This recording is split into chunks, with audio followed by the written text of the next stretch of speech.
Hey, good morning. Did you see the bishop at the National Cathedral and what she said to Trump the other day? She, in her sermon, confronted him and called on him to lean into mercy. It was Marianne Buddy from the Episcopal Church in Washington, D.C. She named really clearly the different kind of communities that are in every district: gay, lesbian, transgender, etc., immigrant, in all communities. And she asked for mercy.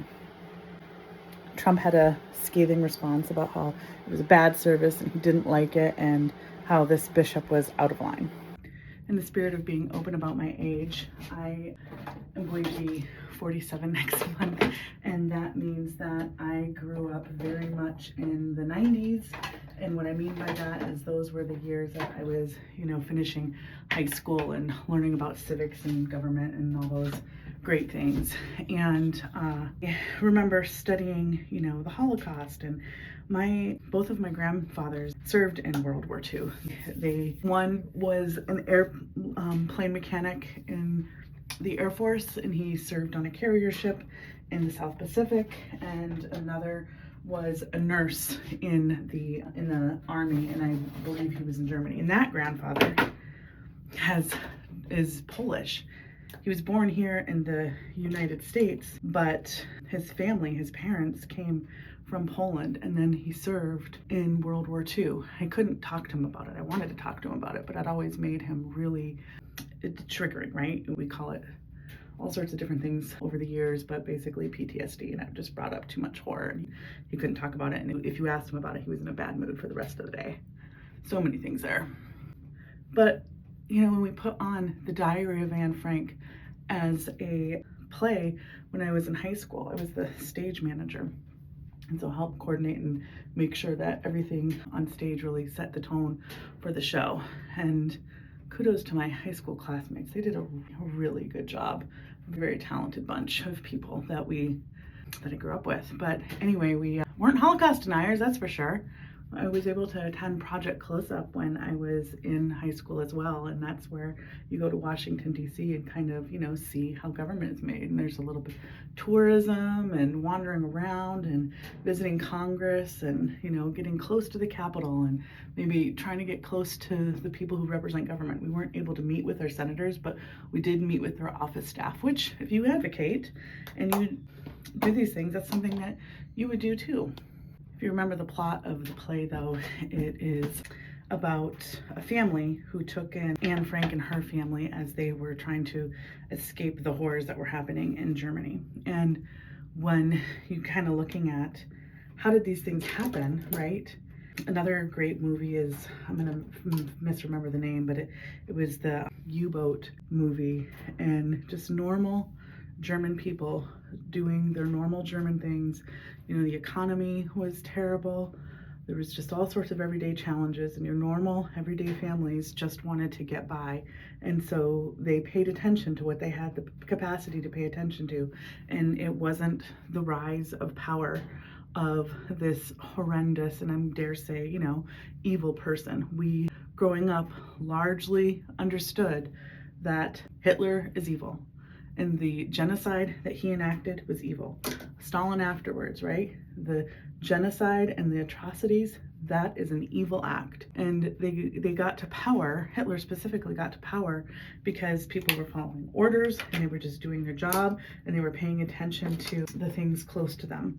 Sort of, I don't have time for politics. I'm too busy for that because I've got to go to work and do my thing, and I don't want to lose my job, and lending into that kind of fear, which is totally natural and normal. And, we all have it because it's paycheck to paycheck. We have literal struggles, big struggles and little struggles, whether we're trying to escape persecution because the country we live in is doing terrible things and we don't feel safe, or whatever. I'm just trying to think of a broad range of things. Anyway, not enough people came out and said, we don't agree with this, and this is not the direction that we want to go, and I disagree with your plan, and I'm going to be vocal about it. And that's what Bishop Marianne Buddy did.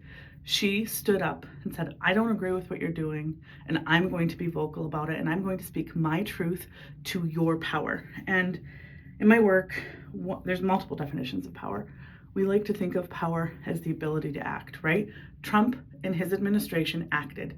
They created and he signed multiple executive orders that put families in harm's way. That is the ability to act. And Bishop Marion Budde acted in her way too, by speaking her truth to power. And the very minimum, that's what we need to do. We need to come together and speak our truth to power. We don't agree with this, doesn't align with our values, and we're going to do something to stop it.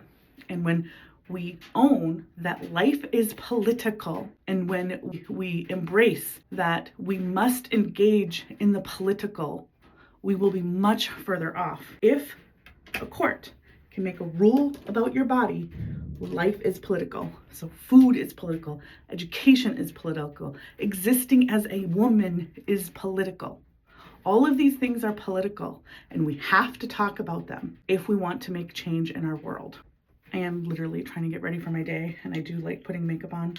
And so I thought, since I had these thoughts rambling in my head, we'd try to do a sort of get ready with me. So maybe this will just be a multifaceted thing. I like to use Alima Pure products because they are local to Portland, Oregon, where I live. They don't make everything in Portland, Oregon. They come from all sorts of different places, but it's a high focus on organic. There is natural SPF in the foundations and minerals, and they have really clean products. Not everything is on Environmental Working Group, but they've been around for almost 20 years, and it's just really great. And I'm sorry about the camera angle. I've never done a get ready with me before, so there you go. This is what you get. A tiny bathroom, if you can kind of get a sense of that. And anyway, so I've been agitated my entire life to be political and do what I can to speak my power. I was talking to a coach how, as an Enneagram 9, I definitely leaned into perfectionism as a child. And by child, I mean like 0 to 18. And she coached, you grew up in the Midwest. It wasn't safe for you to lean into your 8-wing and be the bull in the china shop. Sometimes there's a good reason to be a bull in the china shop and really knock things over. And if we think, we've got all this Christian talk going on right now. One of my favorite stories is when Jesus was in the temple and there was the marketplace, and it was like, how dare you forsake my Father's home? And he turned over the tables in the marketplace. Justified rage is okay. I'm really scared for the communities that I touch. And if we want to get rid of birthright citizenship, what does that mean for those of us who quote unquote have legal status? Like our parents were theoretically legal, right? I mentioned to you that my grandfather was born here, but his parents were from Poland. They came in through Ellis Island. My grandmother, I can trace her lineage back in some ways to 1598 on this soil. And one part of that is a thread connected to the Native American community.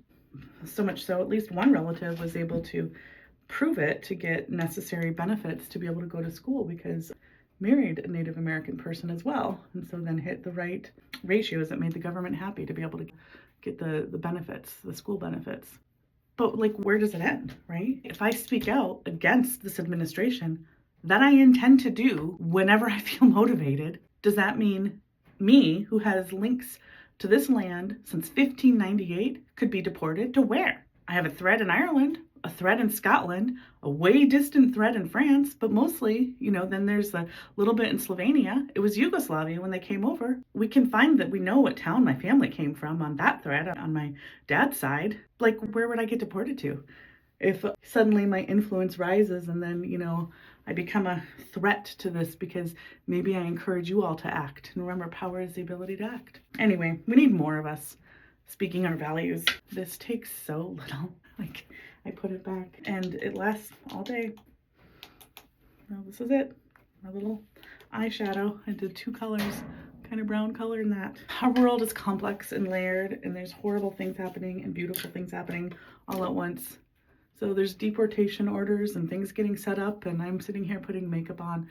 That's the world we live in right now. And my friend Cass dyed my eyebrows. Isn't that wild? So many things. So I guess I want 2 things. I want to know 2 things. Where are you going to find some joy today? Because there's so much chaos happening.